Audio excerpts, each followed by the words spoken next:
Bring in show music, please. Hi, I'm CNBC producer Katie Kramer. Today on Squawk Pod. America's longest-lived president, Jimmy Carter, dies at age 100. I, Jimmy Carter, do solemnly swear. He was a total outsider that people say paved the way for some of the current outsiders in politics. Memories from a man who served in his administration, investment banker Roger Altman. I think he made better use of his ex-presidency than any other president in the history of the country. And in Washington today, a rift between MAGA and Elon Musk over H-1B visas, where President-elect Trump stands and how Musk is wielding his own influence, with Wall Street Journal business columnist Tim Higgins. In the last few weeks, we've seen how Elon Musk is going to be engaging in these political debates. Plus, Washington's debt ceiling dilemma continues, and a request to pause the law that would ban TikTok in the U.S. It's not something that Trump could do unilaterally as president. It is Monday, December 30th, 2024. Squawk Pod begins right now. Stand Becky by in 3, 2, 1. Cue it, please. Good morning, everybody, and welcome to Squawk Box right here on CNBC. We are live from the NASDAQ market site in Times Square. I'm Becky Quick along with Joe Kernen. Andrew is off today. Let's take a look at what's happening at this. My name is Jimmy Carter, and I'm running for president. And will, to the best of my ability, preserve, protect, and defend preserve, protect, and defend the Constitution of the United States. the Constitution of the United States. So help me God. So help me God. Congratulations. News over the weekend, former President Jimmy Carter has died at his home in Plains, Georgia. Carter was 100 years old. He was in hospice since February of 2023, which is a long time to be in hospice. He was the 39th president, served in the White House from 1977 to 1981. He was awarded a Nobel Peace Prize in 2002 for, in their terms, undertaking peace negotiations, campaigning for human rights, and working for social welfare. Carter also became known as an advocate for the homeless when he and his wife, Rosalind, started volunteering to help build homes for Habitat for Humanity. The former president was a graduate of the Naval Academy, the U.S. Naval Academy in 1946, and then he served on a submarine. His political career began in Georgia, where he was a key factor in changing the landscape against segregation in Georgia as a state senator. And then later as governor, where he greatly increased the number of black people serving in influential positions. President Carter and his death triggered a series of memorial services that will take place in his hometown of Plains, Georgia, and Atlanta also, and that's the home to his presidential library, and then the Washington, where he will lie in state at the Capitol. All that will be followed by a service at the National Cathedral 8 days from today. He will then be flown to his final resting place, Plains, Georgia. We're going to talk to Evercore's Roger Altman, who served as Assistant Treasury Secretary in the Carter administration. And obviously that was a couple of decades ago. Almost 50 years ago. When Roger served. When Roger served in 76, when he came in on all of these things.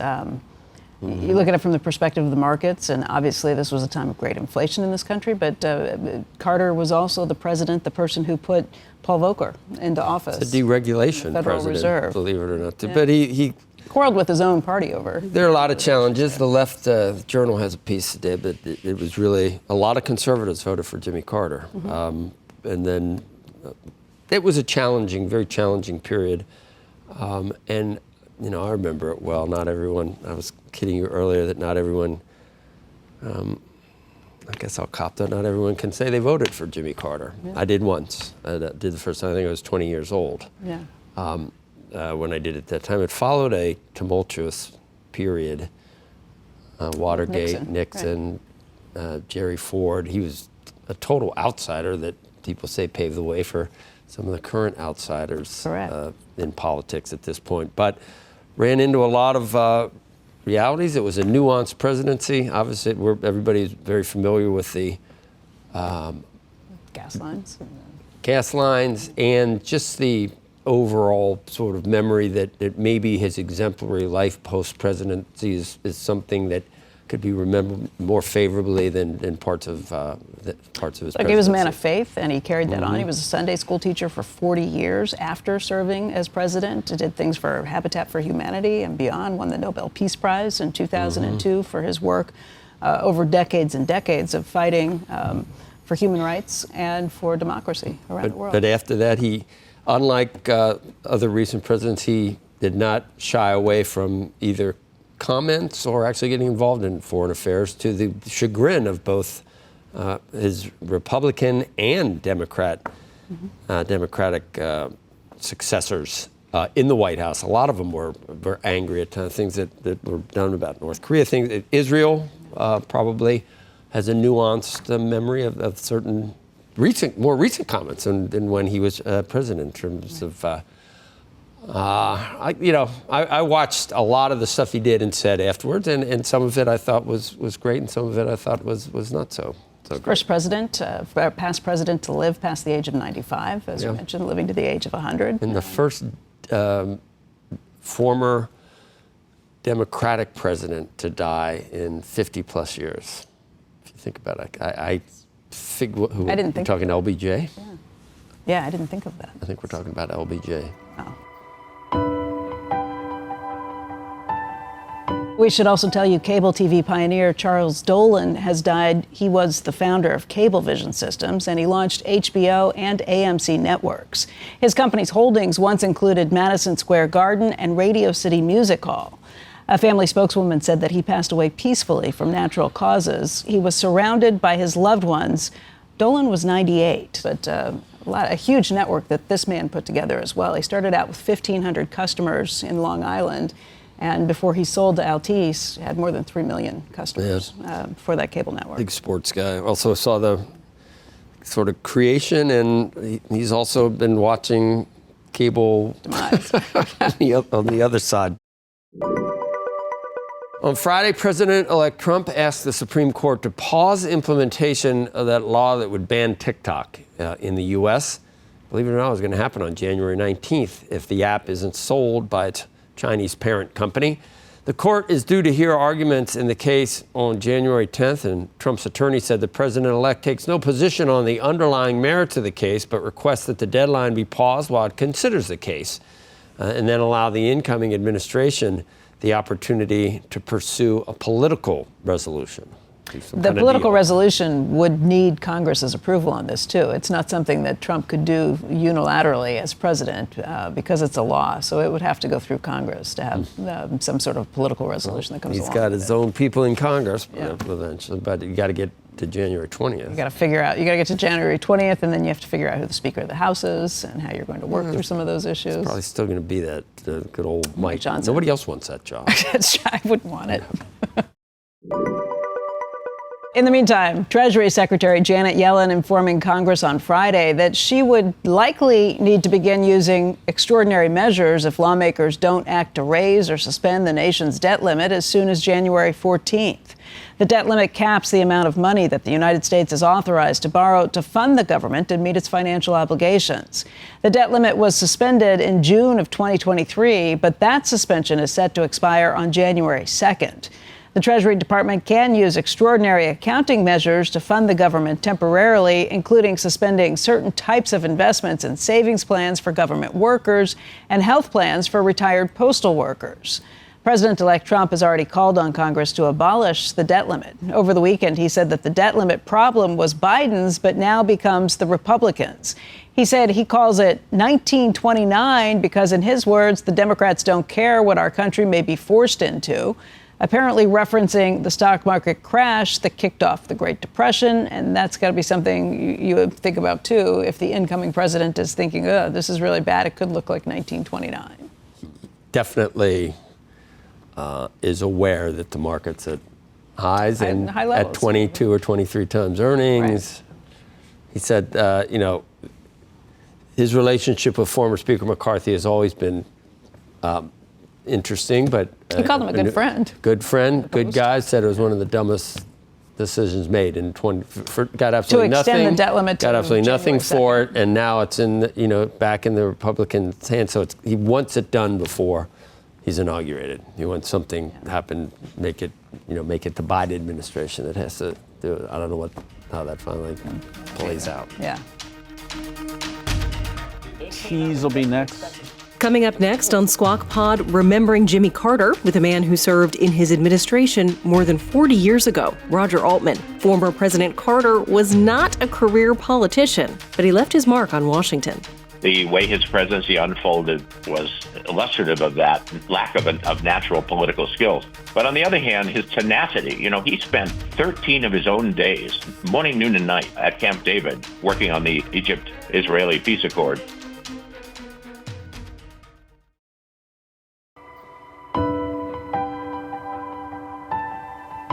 There's no way that I or anyone else in the government can solve our energy problems if you are not willing to help. I know that we can meet this energy challenge if the burden is borne fairly among all our people.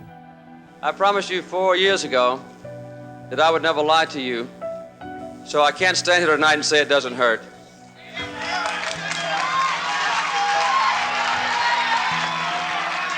The people of the United States have made their choice, and of course I accept that decision, but I have to admit not with the same enthusiasm that I accepted the decision 4 years ago. This is Squawk Pod from CNBC. Here's Becky Quick.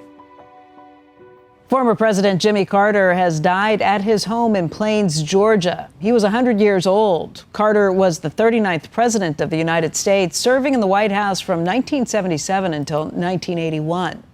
Joining us right now on the Squawk Newsline is Evercore Senior Chairman Roger Altman. He served as the Assistant Treasury Secretary in the Carter administration for those same years, 1977 to 1981. And Roger, thank you for joining us this morning. Good morning, Becky. We've been remembering President Carter, and I wonder if you can share some of your thoughts this morning, some of your memories. Well, first of all, I have very fond memories of him. I owe him a huge debt of gratitude because at a rather young age, he allowed me to serve the country for those 4 years, and that was a tremendous privilege that he gave me. I also think fondly of President Carter because I think he made better use of his ex-presidency than any other president in the history of the country. After all, he won the Nobel Peace Prize as an ex-president. He had decades of focus on eradicating disease, especially guinea worm disease in Africa, which he really personally took on and is almost eradicated today. As we all know, he was fanatical about building houses for the poor, working with Habitat for Humanity. His role as an election overseer all around the world for decades. He wrote 32 books. And he was a remarkably humble man in so many respects, teaching Sunday school in Plains, Georgia for all these years, every Sunday. And, of course, creating the Carter Center itself, which has had a tremendous impact in so many nonprofit ways. It's true that his presidency is seen as a mixed or unsuccessful one.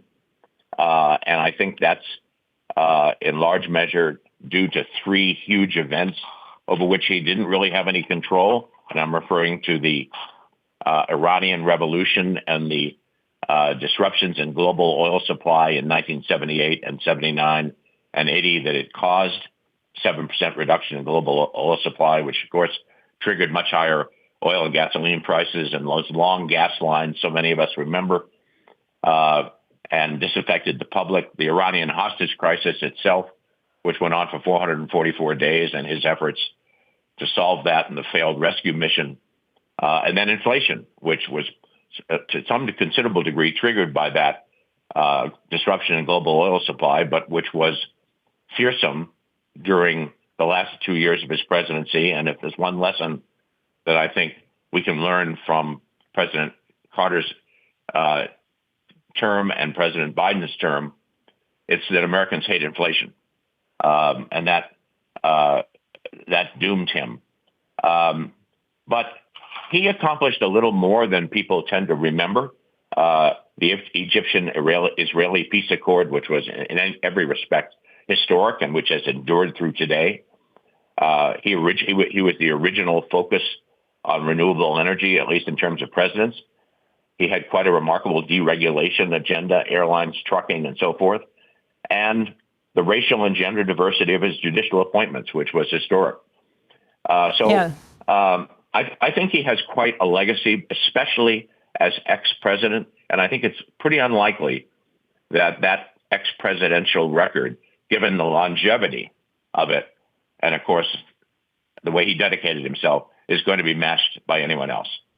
Right. Almost 5 decades since his election now. 1776 was when he was elected. So an awfully long time to be able to mold things and to work in the world in those ways. You know, Roger, the inflation issue, certainly one that marred his presidency. And I hadn't really thought a lot about it until yesterday and today.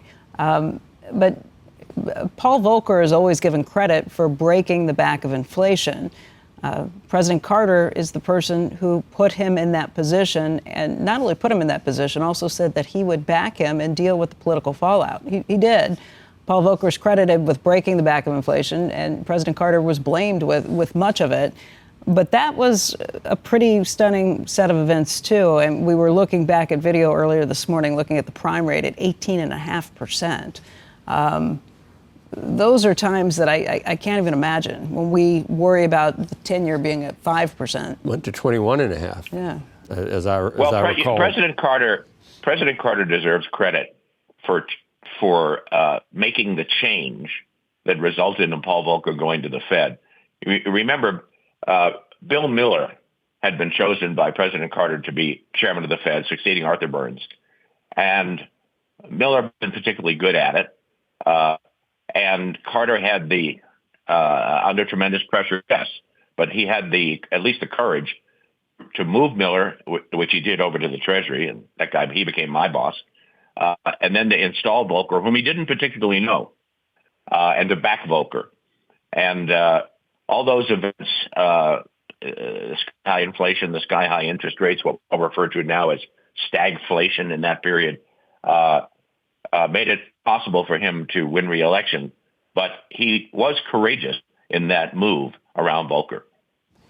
Roger, do you remember, and I was there, and I talked about having voted for President Carter. My first vote cast as for president was for him, and I think I was living in Boulder, and I don't know, that Watergate had been so disruptive, and everybody was looking for something different at that point. But I always heard he was such a micromanager that he just got totally bogged down in that, even though some of the stuff was out of his control, and then Ronald Reagan came along, who definitely had a much, I don't know, looking at the landscape, I don't know if you can look at it any broader than the way Ronald Reagan looked at the world and sort of his overriding principles that he just made other people affect. Did you see that micromanagement from President Carter that sort of bogged him down? I did see that. And I'll tell you a quick anecdote. Very early on in the Carter administration, first month or 2 or 3, there was a statute that had been passed during the prior administration, the Ford administration, mandating a decision as to whether there should be federal support for an Alaska natural gas pipeline. The Treasury was the lead agency. It fell to me at my level to prepare the recommendations. And to make a long story short, we sent a memo to President Carter recommending that there be federal financial support for this. And it was typical fashion. There was an executive summary, maybe 2 or 3 pages, and then a giant appendix, probably hundreds of pages. And typically, the president would read the executive summary and was way too busy to look at any aspect. Anyway, 2 days later, the memo finds its way back to me, President Carter's signature on it, approving it. And I just one night was leafing through the thing.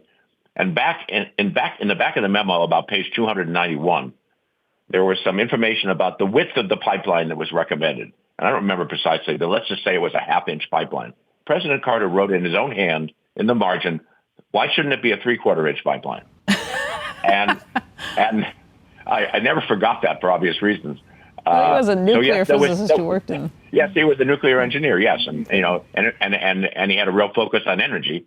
But in any event, there was that aspect. I mean, President Carter, at least in my 2 cents, was not a natural politician of the way, for example, you would think of Bill Clinton or Ronald Reagan, as you say. Mm-hmm. And that manifested itself in a lot of his dealings with Congress, although he had a pretty successful legislative record. He just wasn't a natural politician. He was a profoundly moral person, sometimes fairly rigid. And some of the way his presidency unfolded was illustrative of that lack of natural political skills. But on the other hand, his tenacity, he spent 13 of his own days, morning, noon, and night, at Camp David, working on the Egypt-Israeli peace accord. And he was an astonishingly tenacious person. Really way beyond most human beings, which also played in a different sense to his advantage. And very religious and everything. Almost, I remember like I say, I was there for all this. I remember the Playboy interview, Roger, and it was, it's like stop the presses. He did an interview with Playboy? That's where they lusted my heart. He lusted his heart for other women. It's like, calm down, Jimmy. That's what I thought of at the time. It's like, it almost was like confessional for him to admit to poor Rosalind that he noticed. And to me, the idea that he talked about how he would never lie. And he said afterwards that he never lied to the American people. It's hard to imagine a person like that surviving in Washington, which is kind of the norm for business. One more little, if I can, one more little anecdote that is really an insight into what made President Carter remarkable. So Bill Clinton is elected president, and I was lucky enough to go back and serve a second time. And it's a couple of days before the Clinton inauguration of 1993. And I'm deputy secretary designate, and I'm working for Lloyd Bentsen, who was secretary designate. And Carter asked to see Bentsen just before the inauguration. He was up there, of course, for that in Washington. And Bentsen invited me, and we were standing around waiting for President Carter to come in because we've been notified he'd entered the building. And we were speculating as to what he wanted to talk about. And Secretary Bentsen, of whom I was very fond, said, well, it must be some legislation that he wants us to focus on right off the bat. And I thought that was logical. And Carter comes in and sits down, just the three of us, and he talks about guinea worm disease and the importance of eradicating it and how it can be eradicated and how important the cause is and how much of his own time he was spending on it. And he spent the entire hour talking about that. Wow. Never mentioned another subject. That's the river blindness? Well, he always referred to it as guinea worm disease. But the fact that that's the thing he wanted to talk about, visiting, the new Secretary of the Treasury, and on the eve of the inauguration of this first Democratic administration in 12 years, really tells you about his soul. And all those incredible years as ex-president and all those causes, quite remarkable. Roger, thank you for sharing all of that with us this morning. We appreciate it. My pleasure, Becky. Thanks for having me.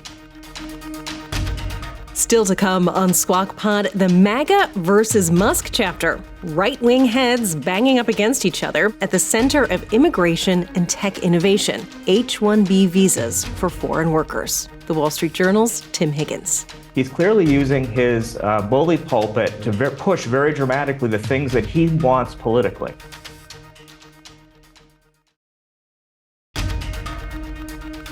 Welcome back to Squawk Pod. Stand by, Joe. His mic to you. You're watching Squawk Box on CNBC. I'm Joe Kernen, along with Becky Quick. Andrew is off today. President-elect Trump weighing in on a feud among his supporters about H-1B worker visas. He told the New York Post that he supports the program and has said that he has used it many times at his properties. The H-1B visa program allows employers to temporarily hire non-U.S. citizens for highly skilled jobs. One faction of Trump's supporters, including Steve Bannon, has argued that the program allows foreigners to take American jobs. Elon Musk and Vivek Ramaswamy have argued in online posts that the visa program benefits the country. Musk said that the reason that he and others built Tesla and SpaceX in the United States is because of the H-1B program. In a post on X, Musk vowed to go to war on this issue and called for those contemptible fools, in his words, to be removed from the Republican Party. He later clarified that he was referring to, quote, those in the Republican Party who are hateful, unrepentant racists. Joining us right now, Wall Street Journal columnist Tim Higgins. His latest piece, MAGA versus Musk, Immigration Fights Cracks Populist Tech Bro Alliance. Tim is also a CNBC contributor. But Tim, this has been a pretty interesting fallout to watch among the two factions at work here. Obviously, President-elect Trump weighing in at this point, saying that he's in favor of the H-1B visa proposals and plans. Does that end the debate at this point? Probably not. Probably still some grumbling, but anybody in politics who's been kind of watching this coalition that Trump built over the past year to kind of win the White House kind of suspected that there would be this kind of jam up at the end. The tech industry so dependent upon that high-skilled labor, whereas there's others in this country who feel like immigration, any kind of immigration essentially, is taking away American jobs. And so really these were the two camps that were heading towards collision. I think what was surprising was the kind of the level, the tenor of that kind of outburst that occurred in the last few days, and how kind of excited we saw Elon Musk get, how really kind of vocal he became in defending that position. Clearly very important to him. Remember, he is an immigrant who became a U.S. citizen, and clearly out there swinging very hard at anybody who's kind of going after that program. You know, the tenor on the other side of that debate, though, has been pretty contemptible. This all was sparked after Sriram Krishnan's appointment to the Trump administration to act as a policy advisor when it comes to AI policy on things. There were some pretty racist posts that were made, people saying things like, who elected this Indian to run America? I mean, there are some pretty terrible elements that have come out and come to play in this. And I can understand the pushback to that particular sort of vitriol. Yeah, absolutely. Some ugly, ugly stuff indeed. In fact, it's interesting because that position he's appointed to is for AI. It's not related to immigration. And the posts that really kind of pulled in this broader debate that he had made on X didn't have to do with H-1B visas. He was talking about green cards. I know that's a nuance here, but it gets to this bigger issue that throughout the campaign, there was not a lot of nuance when it came to talking about immigration. It was a huge issue on the Trump side. Elon Musk was out there railing against illegal immigration, saying that he supports legal immigration always. But I think some of those supporters in the Trump world saw his comments about illegal immigration and kind of extrapolated that he was on board fighting that bigger battle. And clearly Elon isn't when it gets down to the nuance of the situation. So not a lot of nuance was flying around in the last few months. The other side of that debate, we mentioned Steve Bannon as being somebody who is opposed to this, thinks that it is taking away American jobs. Some of the other people who have been supporters on that side would be somebody like a Laura Loomer or a Matt Gaetz. Maybe it's not a huge surprise that President-elect Trump would come down on the side of some of those high-level business leaders and billionaires that helped get him elected. You know, it was somewhat confusing because in the past he has been against H-1B visas, and then earlier this year, when he went on the All In podcast, David Sachs podcast, he was talking in support of it. The campaign tried to maybe claw back some of those comments. So there was a little uncertainty exactly where his head was on this issue. And I think that's kind of what allowed the debate to grow so fierce in the last few days, was that essentially the two camps were making the argument in public, right. This kind of public town square debate of where the party should go in kind of a dramatic way. So very unusual to see this happen. But I think in the last few weeks, we've seen how Elon Musk is going to be engaging in these political debates, right? Whether it was the spending issue in Congress, where the House was trying to pass that continuing resolution that he didn't like, and now this. He's clearly using his bully pulpit to push very dramatically the things that he wants politically. But having President-elect Trump himself weigh in on this, saying that he supports the program at this point, does that silence the critics who are also his supporters? It's hard to imagine them being silenced, but it does seem to suggest that Trump has picked a winner, at least for the moment, on the subject. I guess we'll see. Tim, thank you. Tim Higgins. Thank you. That's the pod for today and the start of another week. Is it Monday already? Squawk Box is hosted by Joe Kernen, Becky Quick, and Andrew Ross Sorkin. Please tune in weekday mornings on CNBC at 6 Eastern, or get the smartest takes and analysis from our TV show right into your ears when you follow Squawk Pod wherever you get your podcasts. We'll meet you right back here tomorrow. We are clear. Thanks, guys.